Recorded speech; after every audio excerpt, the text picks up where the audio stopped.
Hi, my name is Benjamin. I'm 9 years sober. I continue every day to look to help others, to give back to those who have helped me, and to the community that's given me everything back into my life. I'm Heather Champion. I'm a licensed mental health counselor with a private practice. I met Ben while working at an outpatient treatment center called The Retreat that's not here anymore.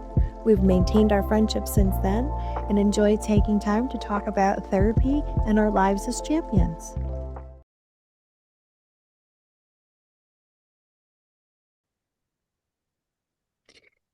So this is episode 3 of the Real Champions podcast. My name is Heather Champion. I'm Benjamin Champion. And today, Ben and I started chatting a little bit about some stuff going on in our personal lives regarding our pets.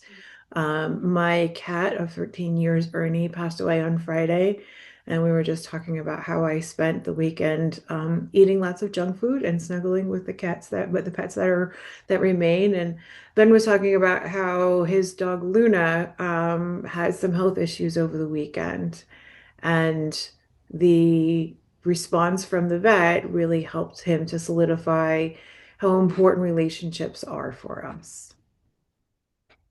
Yeah, it was a real good learning lesson this weekend and this past week. You got to put in the effort. I had to make the call to the vet just to get the question asked. And it was a very good life lesson in patience. Not everything is about my immediate need as much as I want to believe the world centers around me and my dogs. The world doesn't. And the other blessing is I know these vets are doing the same care that I ask of them for other animals. Mhm. But it was a good life lesson, and the biggest life lesson is I got to prepare for these things. Mhm. And I think this is a great place to discuss that because I think a lot of people out there, we don't speak about it. A lot of men, especially, don't speak about that bond they have with their animals of being the last thing that really holds them to this earth. Mhm. For being honest, a lot of us men think that way is we don't want to say it out loud, but here's the honest truth. I love the things in my life, but that dog understands me more than any human will, without me being having to express myself. And I think for a lot of men and a lot of women, I think getting home to something wagging its tail, unconditionally loving you, is the best joy we can have for 30 seconds when we get home. Mhm. Well, it also, it's funny because I was doing a supervision session a little while ago when we were talking about how we can cope for ourselves with the difficulty of our jobs. Because in my supervision group, there is somebody who's brand new to working on their hours for licensure, and there's someone who's been doing it for a while. She's got, I think, 8 weeks left, and she's done with her hours for licensure. But she's working in an inpatient treatment center. And she's basically all severe mental health, which is a really hard place to be. It's a really, really difficult place to work in. And we've got personal issues as well as the stuff in the office. And so the person who's a little bit newer to working on their hours was asking, like, how do you separate things? Like, how do you leave it behind? And my first thing with everybody is my pets really helped me a lot with that. When I was working in an inpatient unit similar to the one that my supervisee is in, my dog Sammy was just a puppy. And coming home to her was the greatest thing ever. And when she got big enough, we started going to the local dog park. And as soon as she got used to it, a couple of times going to that dog park, and I was like, I would open up that front door when I got home from work, and she would be like right there, like, put my leash on me, let's go. And she would drag me out the door and jump into the truck, and we would drive over to the dog park. And what she would do is just like run laps around with all the other dogs. And so I would talk to the other dog parents about our dogs and what they were doing. Never once did any of the craziness from work come with me to that place. I never took it with me. It was always just talking about the dogs. And when I also work with people about learning how to create, a healthy lifestyle just for themselves, it's one of the I always tell them that story that, Now at this point, Sammy's a little old. She can't run around the dog park anymore. She kind of limps around, but she still loves her morning walk. And we go every morning on our walk, and she has to stop to visit her friends. And I get such a kick out of it. It's a grounding moment for me still to take her out and do things with her and to snuggle with her and to pat her. Because every time I sit down with her, I want to like scratch her behind her ears. And she's like she doesn't hear about She's like, I want my belly scratched. I don't want you to scratch behind my ears, mommy. I want my belly scratched. And it's like, fine, fine. But when I'm doing that, I'm not thinking about the craziness from work. I'm not thinking about any of the other stuff that's wrong. And the thing that blows my mind and I love the most is these little dogs right now, both our dogs are probably napping. No idea in the world that they're the center of our universes, Mhm. but they don't judge if they're not. They don't know. All they know is when we get home, that is their universe. And it's for somebody like myself who struggles with, the therapy thing and working through emotions, it's the one thing I can count on daily. There is no, they're not going to be in a good mood, anything like that. They're going to be happy. Mhm. And I think for a lot of us, especially in this day and age, that one consistency in life is we can't put words to it. We try to, but I think it shows in our hearts. Yeah. Well, the thing that we also have to remember is that both little children and pets know that they're loved based on the consistency of the way that they're treated. And like when you get on a routine, they're much calmer. Little children and our pets, they're the same way. And so when you start a routine, you do something like twice in a row with a dog, they will remember what time you did it and they will look for you to do it again at the same time tomorrow. And that's the thing when we're trying to get consistency in our own lives and to build up like a good relationship with ourselves, we need to start to create some routines because routines are really grounding for us. So the dogs and the pets will help us to do that. And they're a great tool for that. And I tell people all the time, like, I would not be as grounded as I am if it weren't for my animals.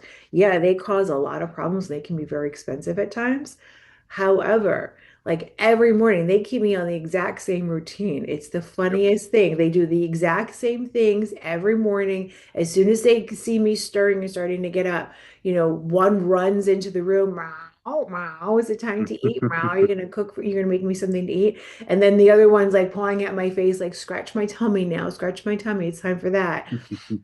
And they follow me around through the house. And if I veer even the tiniest bit from what they're expecting me to do, it's chaos. So it's like it's organized chaos if I stick to what it is that they're used to me doing. Like I go in the kitchen, I pick up the cat's food dish, I turn the AC down, I go over and I hand the cat's food dish to the one dog so she can clean it for me. Then I wait for my other dog to finish drinking her water so that I could refill the water. Like, and it's exactly like they all know like which step I'm going to next, what I'm doing next. It's hysterical, but it keeps me on a routine because they feel more comfortable on a routine and I'm better on a routine as well. Keeps accountability. It's a little check in on self accountability. Oh yeah, absolutely. Absolutely. Even when I had just cats before I even had dogs, the cats would keep me on a routine. They had things they expected at very specific times. My one cat that's left, Max, he starts bugging me at 3:30 for dinner at 5. Anytime I walk into the kitchen, she's like, "Meow," and I'm like, no, no, you're not getting, no, not yet. It's 3:30 max. Like, give it a break. Meow, no. Yeah. The funny thing is that I'll put his food into the dish and he'll run over and he'll stick his face in it and he'll like sniff it, maybe take a little taste, and then he goes away. Animals are funny. It's just like, so you've been bugging me all day for me to do this one thing and that you basically barely acknowledge and then go away. Okay, thanks. Sounds like some humans. Yeah, yeah, yeah. Kitty cats can be very aggravating like that. I love them desperately, but sometimes they can be really silly like that.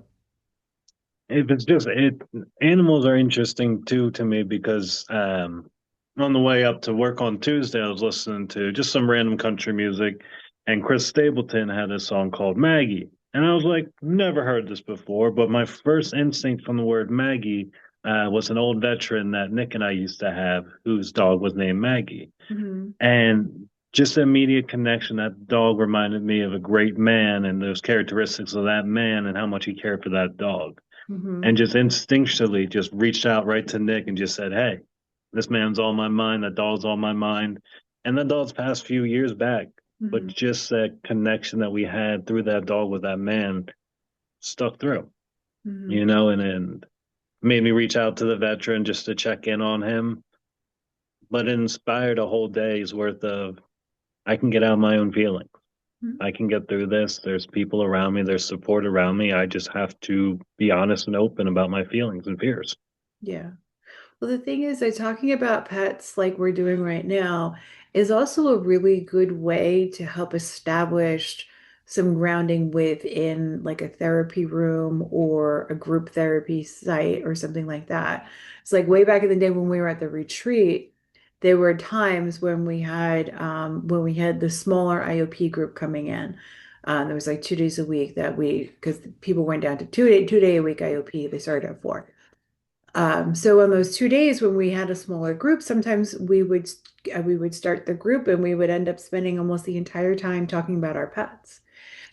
And and then everybody would be like, "Oh, Heather, we didn't get any therapy done today. Oh, we're all gonna get in trouble now." And I'm like, "No, no, no, we got plenty of therapy done today." And they'll say, "Well, what do you mean we got plenty of therapy?" And I'm like, "Well, let's think about this for a second. How does your pet make you feel? How does your dog make you feel?" And they're like, "Oh, yeah, I love my dog. He's so sweet. It's unconditional love." And I'm like, and when you think about your dog, what do you notice happening inside your body? Do you feel Mm. stressed? They're like, "No." Do you feel anxious? No. Do you feel sad? No. So a lot of our most primary negative emotions kind of melt away, right? And so we're in a place where we are happily vulnerable because our pets allow us to be vulnerable with them. We know that we're safely vulnerable with our dogs. We're safely vulnerable with our cats. If I can get just a little bit of that to come into this space and for you to learn how to be safely vulnerable here in this space, that is a win for me because I know that we will be able to use that in the future to help you to change the things that you need to change because you need a feeling of safety and vulnerability to make those changes. Because we all know that we all have that secret dog voice that we only speak to our dog in. Mhm. But that is us truly coming out of letting our true character show. This is us, like you said, at the most vulnerable. I can be a child around around my dog.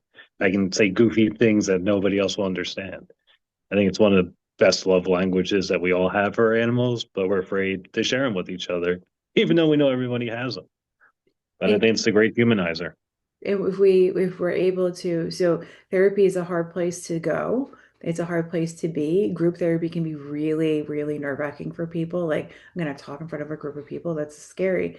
But if we spend the entire time talking about our pets, then what we're actually doing is we're learning how to be calmer in this space and to trust. And the thing is that if we're talking about something that we all love, right, we're finding a normalization and a bonding point. If I start telling you about my dog and you start telling me about your dog, now we're bonding over our dogs and something that we've got in common.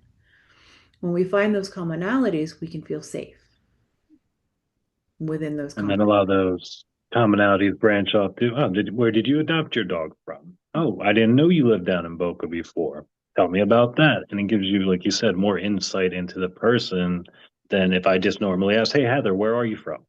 I'd Mhm. rather you tell you about my dog. And within that, I'm going to give you a lot more about me. But because, like you said, my dog's involved in it, I trust my dog. I am keeping my dog safe. Thus, I will tell you things. And sometimes we can even use those relationships to start to dig even further into other types of relationships. I had a professor back when I was in school, and he was telling us a story about a really difficult client who came to see him. And the man was like, I don't have anything wrong with me. I'm fine. Emotionally, I'm fine. He's like, but my knee really hurts. And he kept talking about his knee really hurt. So my professor said, okay, well, then I'm going to talk to your knee.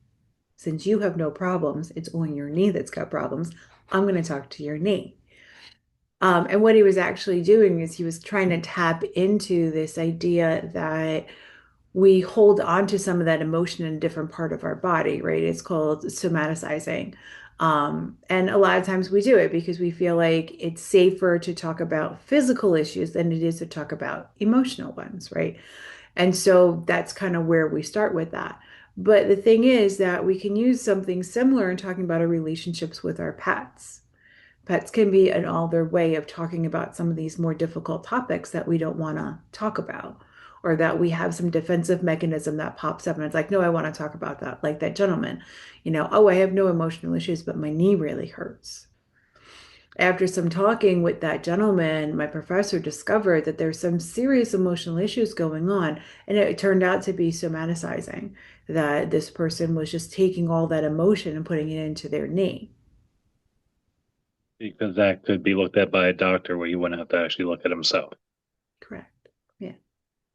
It's something, but then we could talk about, like the loss of a dog and how painful that was. Well, that's a lot of pain right there. That's grief. I can't talk about when my mom died, but I can talk about when my dog died.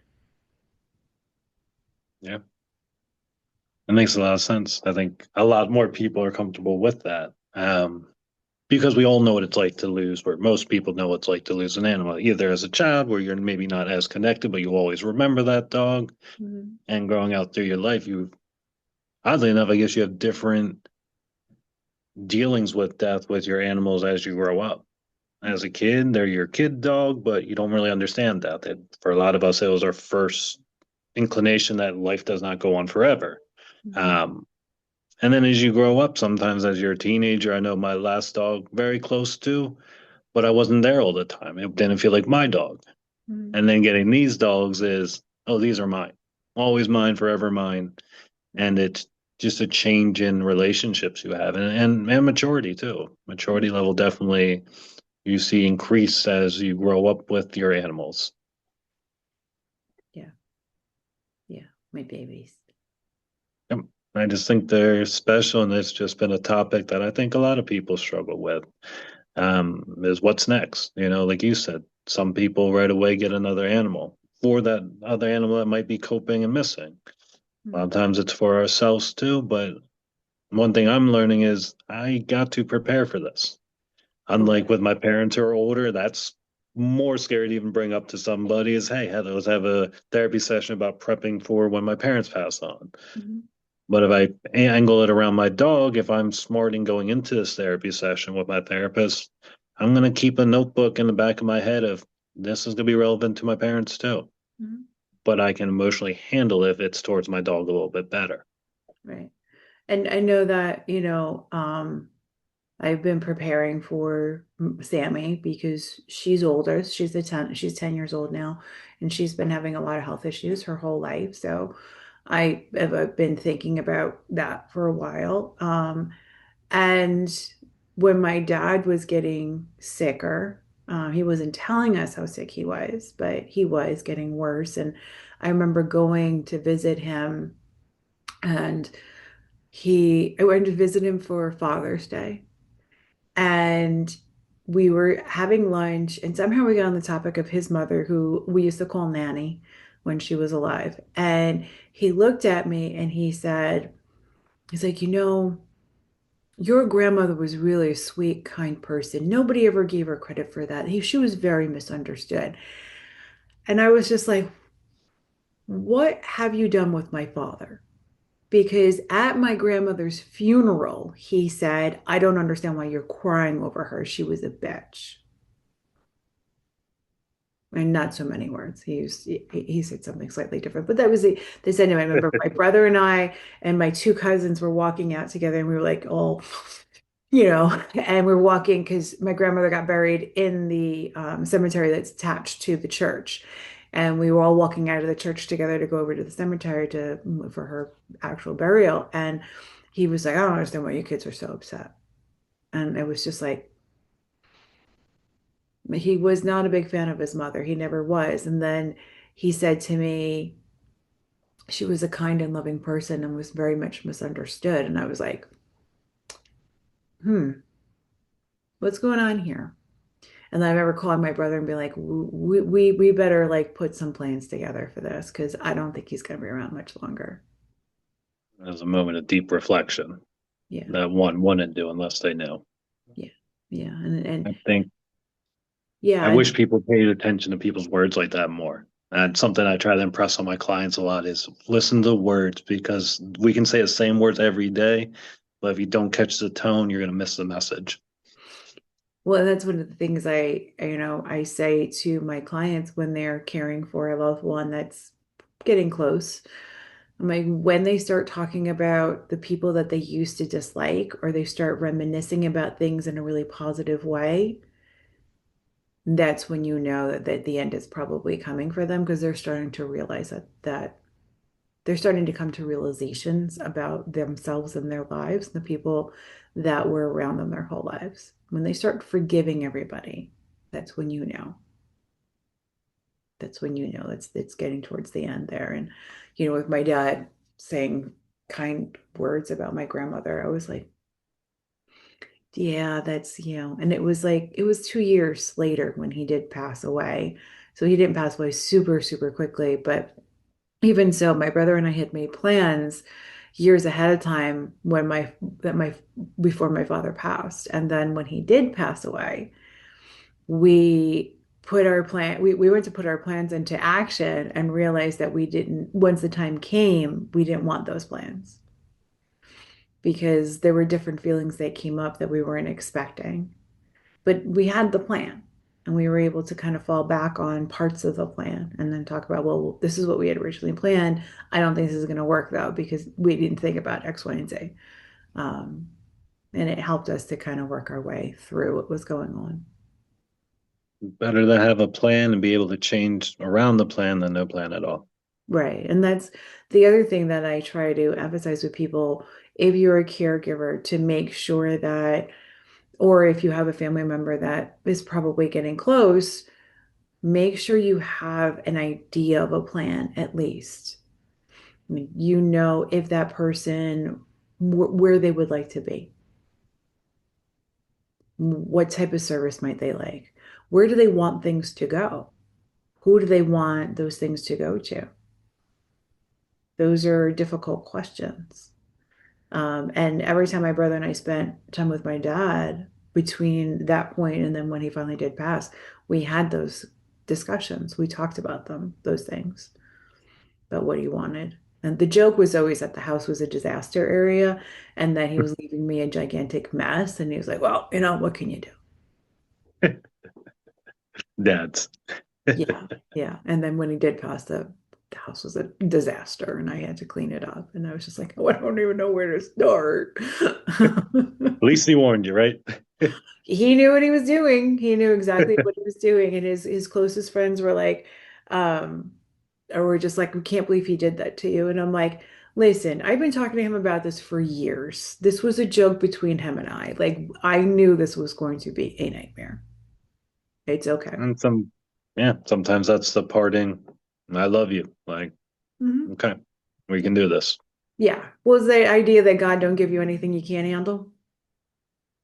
Yeah. And so Your my dad dad, made sure of it. that's my dad. Like, I'm not going to give you anything you can't handle. I know you can handle this. So have at it, kiddo. And Well, so, you've done a hell of a job, Miss Heather. yeah, well, we're almost, I'm almost done with everything with that. But no, that's after going through that, losing my dad, that is something that I really, really work with my clients about, like making sure, like, hey, I made these mistakes. Maybe you should have those conversations. Try to have those conversations. Those are things that I didn't think of back in those days. Yeah, it's the best thing we can do. Live life and try to impart some knowledge on the others so they don't have to go through some same pain we have. Yeah, yeah. Point of all this.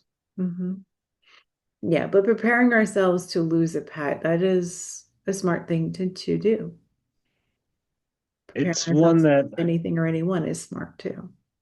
yeah, and it's one that, by the grace of God, being around all you therapists is, I have the ability to start the process now, and I have the gratitude of I have 6 or 7 of you that will all give me different pieces of how to work on myself, but they will all come back to the same message: is I have to do it.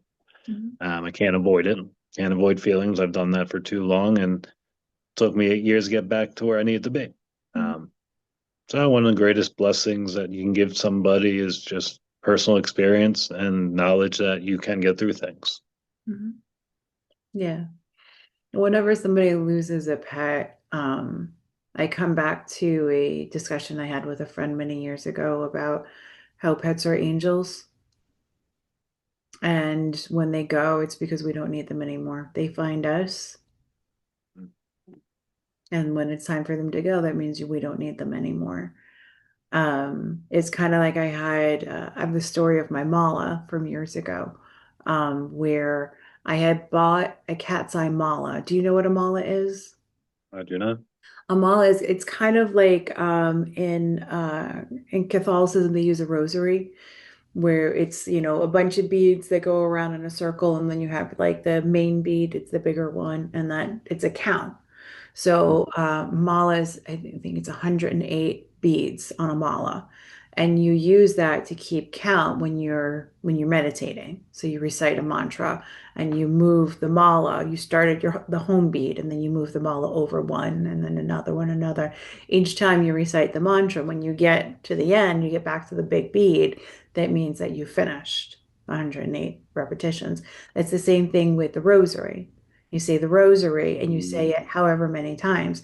I don't know how many beads is in the rosary, but they hold on to it, and each time they recite it, that they move it down one more, and then one more, and then one more. I never used my mala for that, just like a lot of people don't use their rosaries for that. I wore my mala as a bracelet. And I had cat's eye, and cat's eye is the stone that's supposed to be a protective stone. So I was going through a lot, and I was like, I need protection. So I went and got my cat's eye mala, and I wore it as a bracelet. And then one day the mala broke. And I went to a friend of mine and I said, hey, my mala broke, because she sold malas in her yoga studio. I said, where can I go to get it fixed? Because it's my cat's eye mala, and I always wear it. She's like, when a mala breaks, we don't fix it. That means you don't need it anymore. Well, So I kind of thought about that, and I was like, well, that's interesting. It's kind of like what we say about pets too, that they're little angels that come to us, and when we don't need them anymore, they go.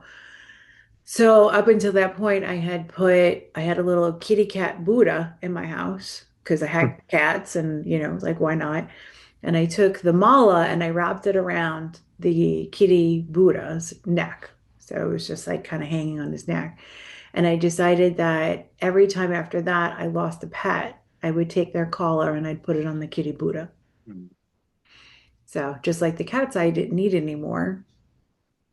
And so each time one of my little angels decided to leave, their collar would go there with the kitty Buddha. no, So tradition. yeah, yeah, yes. And so I guess little Ernie didn't need him anymore. Yeah, that's hard to fathom, but understandable. Yeah, he was Hard to 13. He was 13. We've been through a lot together. The day that we moved to Florida from New York, he was in a cage behind my chair, behind my seat while I was driving.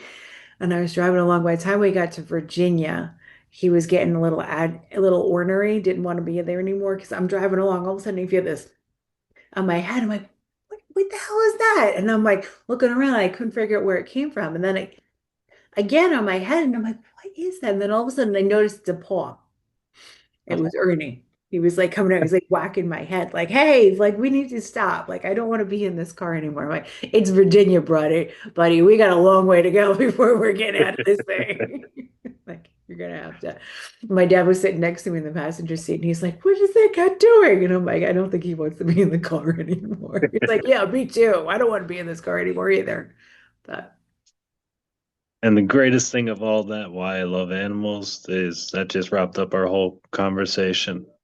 and came back to an animal in a moment in time made us laugh and smile when life was lifing, and we needed a moment of what's important. Yeah. Yeah. And he was like, hey, this is not a fun trip. I don't like this right now. He was only 3 years old at the time, so he was still, he was still a kitten basically. Yeah. That's what you gotta love about it is we're recounting a story from many years back, but who's first in line in that story? Hmm. Our animals. It's the Yeah. ones who broke that moment of tension when we needed it. And like you said, I guess it does go back to there are little angels when we don't know we need them. Yes. Yes. We just gotta be grateful for the days we have with them and remember that greatest life lesson we have is we can be happy. When we get home, they're happy. Why Hmm. can't we? And that's one of the biggest lessons I have every day when I get home is Yeah. they can be happy. Why can't I? Absolutely. Mm.